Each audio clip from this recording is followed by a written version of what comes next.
Duferco est connu surtout pour l'activité sidérurgique.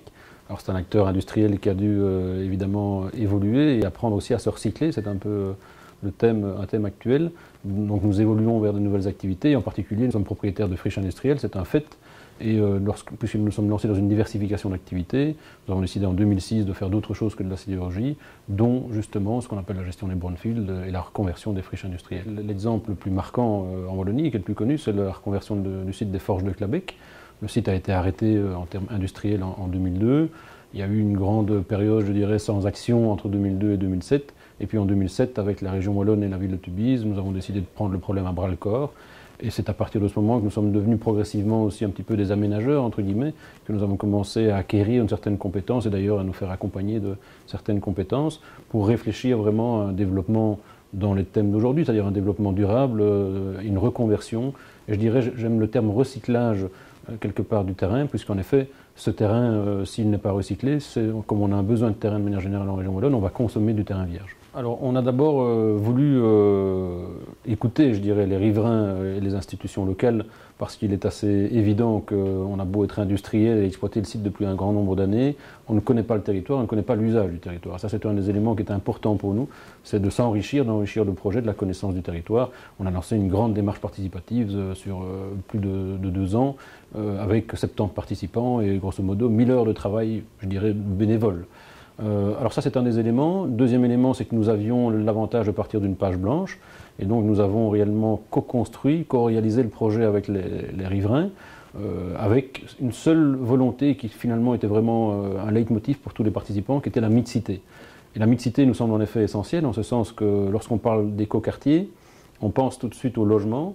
Or, un quartier doit finalement, c'est plutôt, je dirais, une nouvelle vie sur le plan du développement durable. Cette vie doit intégrer le logement, évidemment, les loisirs, le travail, les transports. Et donc tout ça, finalement, nous développons au travers de ce projet mixte, avec de l'activité économique sur un tiers du territoire, avec du logement pour une bonne partie, avec des équipements communautaires en importance, et vraiment toute la place pour une vie. Nous sommes de manière générale aujourd'hui actifs dans l'assainissement de friches industrielles, et nous rachetons même, nous sommes disponibles à racheter des friches industrielles pour les reconvertir, avec une réflexion, un point d'interrogation, une interpellation, je dirais, lorsqu'on voit que sur l'assainissement classique, je dirais, d'une friche industrielle, se réalise essentiellement par excavation. Donc on excave les terres, lorsqu'on les excave, on génère en général des poussières, c'est assez difficile de combattre ces envolées de poussière. Il y a inévitablement des envolées aussi de matières volatiles qui sont invisibles, qui sont dans le sol. Tout ça s'échappe lorsqu'on excave le sol. Lorsqu'on a excavé le sol, il faut encore bien sûr le traiter. Et il y a une partie qui maintient, je dirais, une certaine contamination résiduelle qui alors doit aller en décharge en général. Or, finalement, l'approche principale pour nous, c'est de voir quand il y a danger pour la santé et l'environnement et quand il n'y a pas danger pour la santé et l'environnement. Donc la réflexion, et c'est un peu le paradigme, la réflexion qu'on propose, c'est de dire est-ce qu'on ne doit pas finalement envisager des lignes de temps différentes, c'est-à-dire envisager un traitement du sol tel quel dans le sol, ce qu'on appelle in situ, mais en prenant le temps, parfois 15 à 20 ans. Alors surtout, ça ne veut pas dire sans réaffecter le terrain. Et c'est justement la différence avec l'excavation, c'est que lorsqu'on excave un sol, on prend malheureusement déjà quelques années, et puis on commence à construire, et on sépare un peu l'aspect assainissement de l'aspect reconversion. Ici, nous proposons vraiment ce qu'on a appelé un scénario combiné, remédiation, réaffectation, parce qu'il nous semble qu'il est important d'étudier les deux ensemble, d'envisager et de privilégier, peut-être plus qu'on ne le fait aujourd'hui, le traitement in situ, sans excaver les terres, et de, évidemment, comme on dit, c'est un peu du franglais, mais monitorer, c'est-à-dire contrôler en permanence toute la qualité de l'air, la qualité des eaux, pour vérifier qu'en effet on vit dans des conditions tout à fait saines, mais en réaffectant le terrain, je dirais, dans les 6 mois à 1 an, sous réserve que la réglementation, évidemment, accompagne cette proposition. Dans l'assainissement, il y a une chose qu'on oublie aujourd'hui, c'est que le temps est souvent un allié, évidemment. Et donc on pense notamment au traitement biologique. Lorsqu'on traite une terre par voie biologique, ça veut dire qu'on laisse les bactéries, la nature, faire son travail, avec en général des objectifs temporels de l'ordre de quelques mois. D'ailleurs, le traitement biologique se passe bien lorsqu'on a une température qui n'est pas inférieure à 15 degrés. Donc on voit que la saison importe.